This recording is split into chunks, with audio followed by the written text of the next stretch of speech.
Have you considered the reason behind Ripple's exclusion of XRP from the liquidity hub?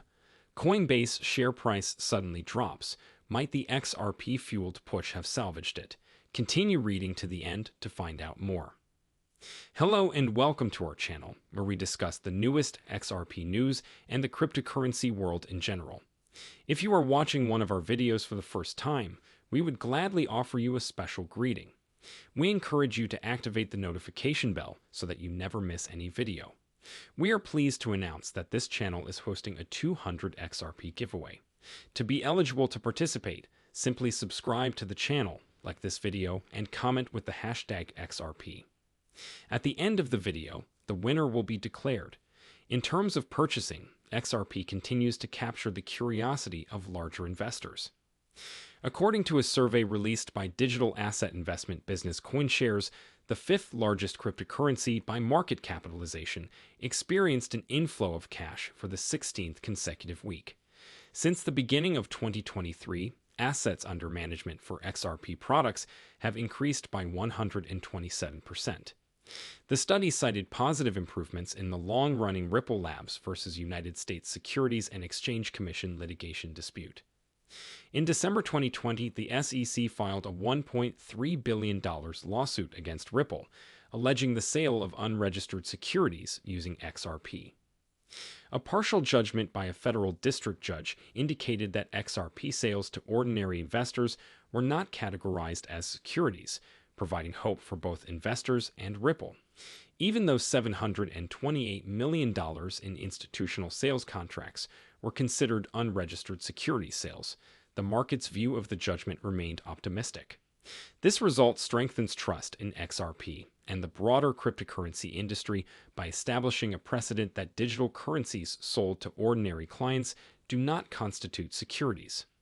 However, recent positive optimism took a hit last week when the SEC announced preparations to appeal a federal judge's decision in the case where XRP's price has been oscillating within a falling wedge formation for the previous 3 weeks. Bulls have attempted to enter the market in recent trading sessions. However, a lack of volume behind a breakout above the wedge's top trend line is required. The move casts doubt on additional upside momentum. A convincing closing above the 50-period SMA has the potential to improve indecision and spark a rally. Rebound up to major resistance levels of $0 and $7,285 and $0.83.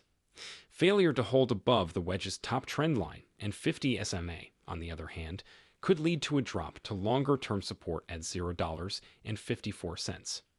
More crucially, XRP has recaptured these positions against Bitcoin, sparking hopeful speculation. He then compares the relevance of this movement with the help of some historical context. In particular, the XRP and Bitcoin charts reached their greatest level since December 2022 in July, reaching 0.0000297. This significant rise could be related to the good momentum garnered by XRP following Judge Torres' ruling earlier in the month. Despite a subsequent drop versus Bitcoin, with XRP completing the month of July at 0.00002388 against the top altcoin, the token's upward trend remained visible. Every month, XRP was able to reclaim the 20-day and 50-day SMAs. As a result, we observed that the last time XRP accomplished this feat versus Bitcoin was in March 2017. This move triggered a spectacular run, culminating in an all-time high of $3.80 in January 2018. XRP's price increased by a stunning 15,400% in less than a year during the previous surge. The ATH, however, was short-lived, as XRP soon gave up its gains, falling below the 20-day SMA in April and the 50-day SMA in June 2019.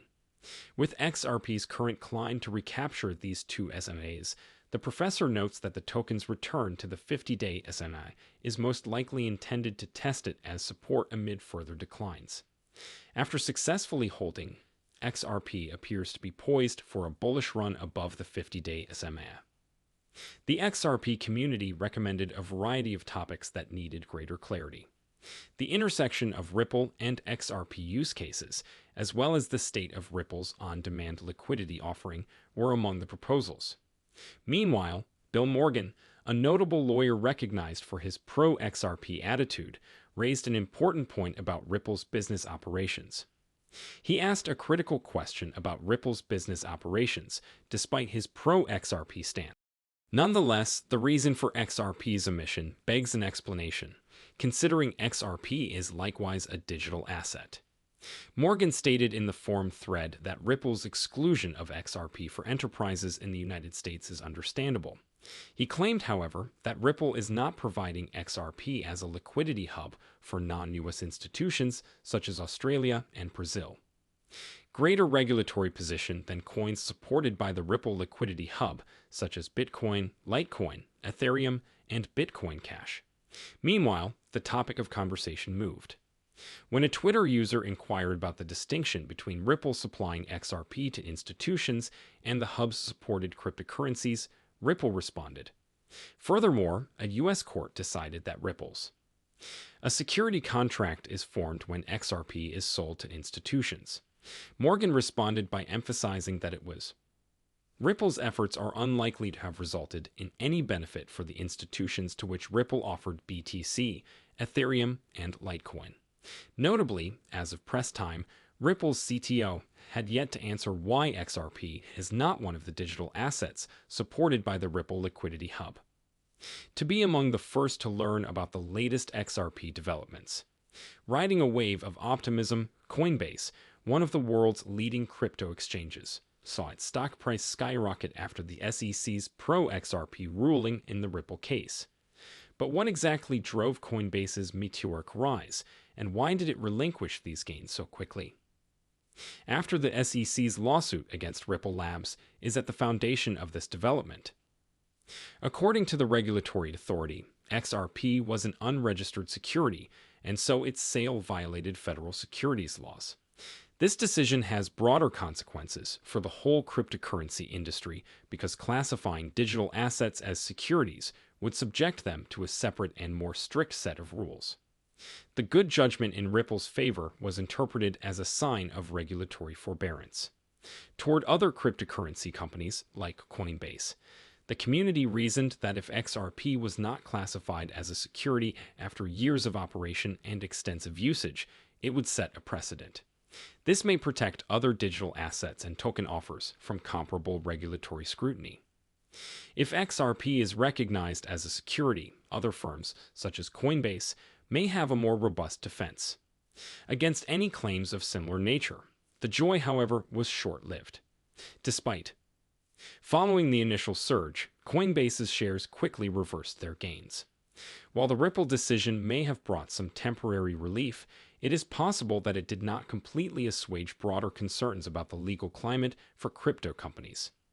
Investors understand that each case is unique, and that a positive conclusion for Ripple does not guarantee similar outcomes for other crypto firms. Finally, amid legal wranglings involving Ripple and its native cryptocurrency, XRP, attorney John Deaton has stepped up once more to allay growing fears. Attorney John Deaton has stepped forward once more to assuage growing fears.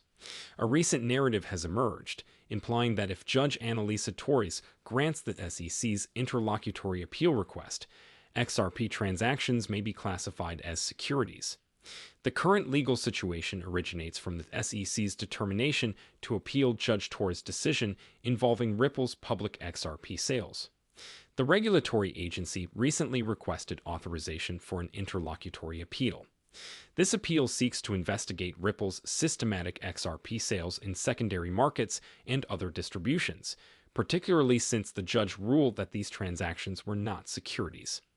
The SEC claims that this ruling creates significant legal issues, citing Judge Jed Rakoff's views in a related SEC versus Terra case.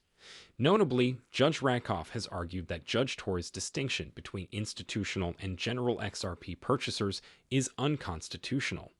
The Howey test, he claims, does not make such distinctions. During this debate, another legal voice, pro-XRP attorney Bill Morgan, chimed in.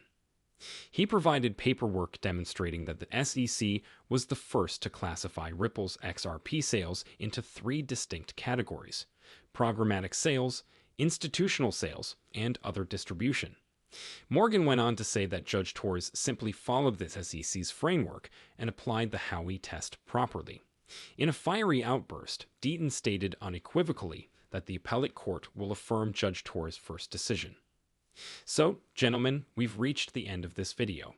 If you loved it, please share the video, subscribe, and click the notification bell. This is quite beneficial. The YouTube algorithm and you can also help others become more aware, just as you have. Enlightened by sharing this video with as many people as possible, let's spread the word, guys. If you are a true cryptocurrency enthusiast, don't miss any of our content. See you tomorrow to discuss the newest news that affects us all as a community.